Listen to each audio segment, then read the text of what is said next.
দোল উৎসবের জন্য বাবু কত রকমের আবির কিনেছে দেখুন। আকাশি, গোলাপি, বাসন্তী, কমলা। কমলা রংটা অবশ্য আগের বছরের, পুরো নতুন প্যাকেট ছিল, সেটা বার করেছে।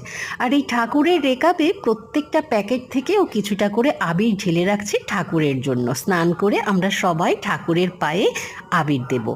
আর ঠাকুরের জন্য তুলে রাখার পরেই ও আবির খেলা করবে। প্রথমে বড়দের পায়ে দিয়ে প্রণাম করবে, তারপরে সবাইকে আবির মাখাবে। এই যে ঠাকুরের জন্য ও তুলে রেখে এলো।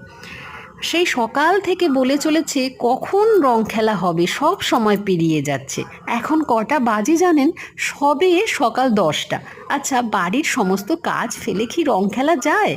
কিন্তু ওর মনে হচ্ছে খুব দেরি হয়ে যাচ্ছে, সব সময় পেরিয়ে যাচ্ছে। সেই জন্য আমিও সমস্ত কাজ ফেলে ওকে একটু রং মাখিয়ে হোলিটা শুরু করে দিলাম। বললাম তুই এখন খেল কিছুক্ষণ, তারপর আবার স্নানের আগে তোর সঙ্গে খেলবো।